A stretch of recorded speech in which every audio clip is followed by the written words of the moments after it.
ஊர்ல வந்து இறந்து போனவங்களாம் தேவதையா இருப்பாங்க. தேவதை கிராமத்துல தேவதைகள், கிராம தேவதைம்பாங்க அவங்க, தேவதைகள். அதுக்கப்புறம் தெய்வங்கள். அவங்க தெய்வங்கள்லாம் நாள்பட்டவங்களா, ஆனா அப்படியே தெய்வமா அந்த ஊர்ல வச்சிருவாங்க தெய்வங்கள். அதுக்கப்புறம் சித்தர்கள், மகான்கள். அதுக்கப்புறம் சிறு தேவதைகள், அதாவது இதுக்கிடையில சிறு தேவதை கீழே வந்துடும். அதுக்கப்புறம் தான் சித்தர் வருவாங்க.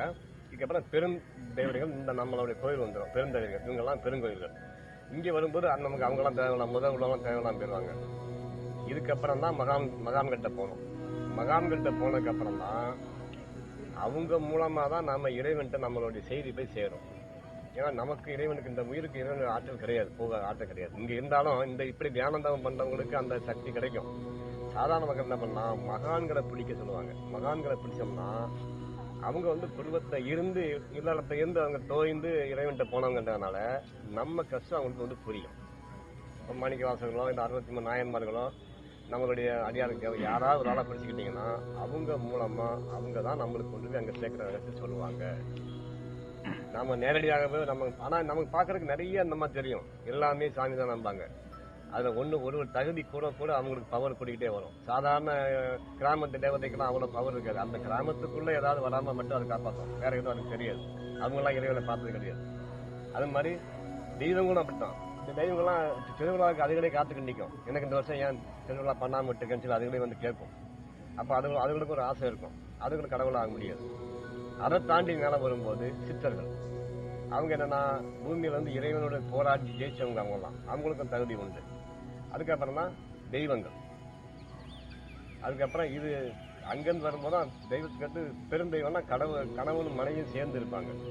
தெய்வங்களுக்கு வந்து தனியா இருக்கும். அதுங்களுக்கெல்லாம் அந்த சக்தி இருக்காது. அதுங்க எப்பவும் கோபமா தான் இருக்கும். கையில ஆயுதம் வச்சிருக்கோம். கையில ஆயுதம் தெய்வம் அதிகமா போகக்கூடாது. அப்படி அதிகமா பகைக்கவும் கூடாது, போகவும் கூடாது. என்னன்னு பார்த்து வந்துடணும்.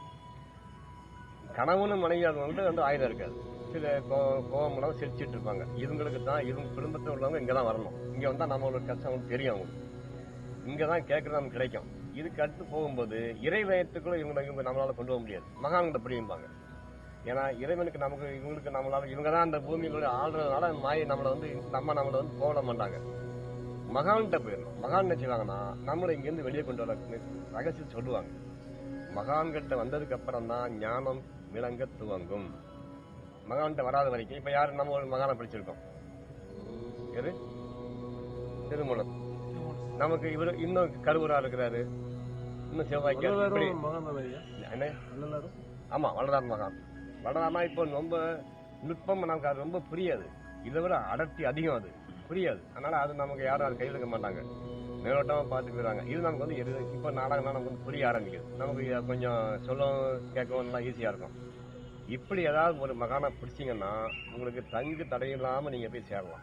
இல்லைன்னா லாக் ஆகிடும். நம்ம எங்கேயா நமக்கு நின்றுவோம். அப்ப பிறவி என்பது நம்மளை காத்துக்கிட்டு இருக்காது. இவன் வர்ற வரைக்கும் அது பாட்டுக்கு கடந்து போயிடும். அதுக்காக என்ன செய்வாங்க, கொஞ்சம் கொஞ்சமா ஸ்டெப்பு மாறி இப்ப 8வது படிச்சு 9வது போயிடணும். இங்கே நிக்க விடாது. 8வது டீச்சர் நமக்கு நல்லா படிச்சாங்க, அங்கேயே நின்ட்டோம்னா நமக்கு அந்த படிப்பு நின்றுன்னு சொன்னா 9 போகும்பாங்க. அதே மாதிரி நான் அந்த பையன் நல்லா படிக்காச்சு அந்த டீச்சர் நம்மள ஒரே வைக்க விட அவங்களும் அடிச்சு விரட்டணும் போன்னு சொல்லிட்டு. அது மாதிரிதான் கடந்து போகத்தான் கடைசியா நமக்கு தெரியுற வழி நமக்கு கிடைக்கும். அங்கேயே நின்றவங்க. இப்ப நம்ம ஆள் என்ன பண்றாங்கன்னா வழிபாட்டு முறையில் அங்கேயே நின்றுடுவாங்க. கோயில் போறாங்களோ அதோட முடிச்சுவாங்க. அப்புறம் வெளியே எங்கேயும் போக மாட்டாங்க. கோவில் என்பது கடக்க சொல்லும், நிக்காத போன்னு சொல்லும். நம்ம முதல்ல ஆரம்பத்தை பாத்தீங்கன்னா அந்த சிறுதை கடா கொட்டி இருப்போம். அங்க இது அளவு குத்துறது, இழுத்துட்டு போறது, தேங்காய் கட்டிட்டு போறது, இதெல்லாம் நடக்கும். இதெல்லாம் நமக்கு ஆரம்பத்தை பார்க்கும்போது ரொம்ப ஆச்சரியமா இருக்கும். அப்புறம் நாளாக நமக்கு அதெல்லாம் பார்க்கறது சகிக்காது. கொஞ்சம் கொஞ்சமா கடந்து இங்க வந்திருப்போம். ஆமா, இப்ப நம்ம இங்க வந்து நம்ம அதெல்லாம் திரும்பி பார்க்க மாட்டோம். காரணம் என்ன, நம்ம ஆன்மா தகுதி பட்டுச்சு, கொஞ்சம் பரவாயில்ல, சிறு தெய்வம் இது கொடு அது கொடுன்னு கேட்கும். பெருந்தெய்வம் அது மாதிரி கேட்காது. இவங்க எல்லாம் கேட்க மாட்டாங்க, நாமளாதான் செய்யணும். அவங்க கேட்க மாட்டாங்க, அது கேட்கும். அப்ப அங்கேயே நம்ம வந்து பழைக்காம அம்மா நம்மாட்டு வந்துடணும். அவங்க வந்து போலீஸ்காரங்க மாதிரி, ஆனா சிஎம் ஆக மாட்டாங்க. இவங்க வந்து எம்பி எம்எல்ஏ மாதிரி சிஎம் நம்ம போகணும். நம்ம போற பெரிய நோக்கம் நமக்கு இருக்கும்போது நம்ம இங்கெல்லாம் நிக்க கூடாது. இந்த ஞாபகம்னா நமக்கு ஞானம் எப்போ வரும்னா ஆன்மா நமக்கு வந்து விழிப்படையும் போதான் இதெல்லாம் வரும். இன்னும் நமக்கு வந்து பயம் வரும். நம்ம அந்த தெய்வத்தை விட்டு வந்துட்டோமோ, நமக்கு எதுவும் ஆயிருமோ, இந்த பயம் தான் நீங்கிடும். நாம இறைவன்கிட்ட பிடிச்சோம்னா நமக்கு இந்த பயம்லாம் நீங்கிடும். இறைவனை பிடிக்கிற வரைக்கும் நமக்கு எல்லாம் பயமா தான் இருக்கும். தெய்வம் அந்த மாடசாமிகிட்ட போகக்கூடாது, அங்கதான் கறிங்க, அந்த சாமி இந்த சாமி கருப்பசாமி, இதெல்லாம் அவங்க பயமா காட்டி வச்சிருப்பாங்க. இது நீங்க இறைவனை பிடிச்சோம்னா அவங்க எல்லாருமே நமக்கு அப்புறம் சப்போர்ட் பண்ணுவாங்க. இந்த ரகசியம் நம்ம தெரிகிற வரைக்கும் நமக்கு அந்த ஆகம் நமக்கு வந்து உதவி செய்யும் இல்லையா? வழி செய்து இருக்கின்ற தானவர் முப்புறம் செற்ற தலைவனை காணவன் என்றும் கருவறை ஆண் என்று ஊனதனுள் நினைந்து ஒன்றுபட்டாரே அப்படின்னா, ஒளி மண்டலவாசிகளாகிய தேவர்களை அடக்கி இருக்கின்ற யாரு? தேவர்களை அடக்கி இருக்கின்ற இருள் மண்டல வாசிகளாகிய அசுரர்களை முப்புறத்தையும் அடித்தவனை நாதமயமானவன் என்றும் வீரிய கோஷத்திலே விளங்குபவன் என்றும் ஊன்படிந்த இந்த உடம்புக்குள் விளங்குபவன் என்று அறிந்து ஞானிகள் வழிபட்டார்கள். அதாவது அசுரத்தனமா வாழ்றவங்களுக்கு அந்த வாழ்க்கைக்குரியவனா இருக்கிறான். ஆணவத்தோட வச்சு இந்த பூமியில பாவங்களை பண்றதுக்கு அவன் தான் துணையா இருக்கிறான். மேல இருக்கக்கூடிய தேவர்களுக்கும் இன்பத்தை கொடுக்கக்கூடிய வாழ்க்கை கொடுக்கிறவங்களுக்கும் அவர் தான் துணையா இருக்காரு. இவரை எல்லாம் வெளியில தேடாம ஞானிகள் என்ன பண்ணாங்கன்னா, நாதமயமானவன் என்றும், இப்ப நான் சொன்னேன்ல அந்த ஒளி வந்து நாதமாக மாற்றக்கூடிய ஆற்றல் கொண்டு இருக்கணும், நம்ம இருக்கணும். அந்த நாதமயமானவன் என்று வீரிய கோஷத்திலே விளங்குவன் என்று ஒளிமண்டலமான இந்த நாதமயமான இறைவன் எங்க இருக்காருன்னா நமக்குள்ள இருக்காரு. திரும்ப திரும்ப எல்லா செய்யும் அதான் சொல்லுது, உனக்குள்ள உள்ளவனா பாரு, உனக்குள்ள உள்ளவனா பாரு, வேற வேற கோணத்துக்கு சொல்றாங்க. நாம இதை உள்ள வாங்குறது எப்படின்னா, இறைவனை நமக்குள்ள காண தகுதியை பெற்றுக்கணும். நீ பெற்றுக்கிட்டா நீ ஞானி ஆயிரு. ஞானி ஆயிட்டேங்கிற ஐயா கேட்டாரு. இப்போ ஞானம் அடைஞ்சதுக்கு என்ன அடையாளம் கேட்டாரு. கேள்வியும் பதிலும் சந்திக்கிற இடம் தான் ஞானம் அடையுது. கேள்வியும் பதிலும் சந்திக்கும். கேள்வி இருக்கும், பதில் இருக்கும், சந்திக்காது. ரெண்டுமே ரொம்ப பேருக்கு கேள்வி கேட்டு அவங்க அடைவாங்க, பதில் தெரியாது. கேள்வியும் பதிக்கும் சந்திக்கும் இடம் எதுவோ அது ஞானம் என்ற இடம். இப்ப என்ன ஆகி போயிடும், இறைவன் எங்கன்னு தேடுறவங்களுக்கு ஞானம் இன்னும் வரல. இறைவன் உள்ள இருக்காருன்னு எங்கன்னு தேடும் போதே உள்ள இருக்காருன்னு வந்துட்டா அவங்களுக்கு ஞானத்துக்கு வந்துட்டாங்க.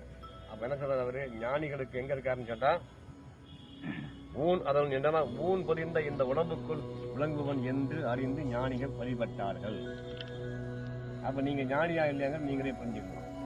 நீங்க வெளியில தேடுற வரைக்கும் உங்களுக்கு இன்னும் ஞானம் வரவில்லை, கை கூடவில்லை, இறைவன் இருக்கிற உங்களுக்கு தெரியவில்லை. நீங்க உள்ளுக்குள்ளேயே தியானம் பண்ண உட்கார்ந்துட்டீங்கன்னா நீங்க ஞானம் அடைய துவங்கி விட்டீங்க, அதாவது ஞானம் அடைஞ்சிட்டீங்க. இறைவன் எங்க உங்களுக்கு தெரிஞ்சு போச்சு. இதுதான் ரகசியம். இந்த ரகசியம் வராதவங்களுக்கு இந்த கோவில்ல 30 வருஷம் சுற்றினாலும் தெரியாது. அவங்களுக்கு அந்த காலம் இன்னும் வரல, வரும் நாளாகும் இல்லையா?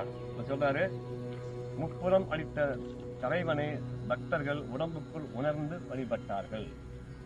இதெல்லாம் வந்து காவியமா நிறைய வச்சிருப்பாங்க.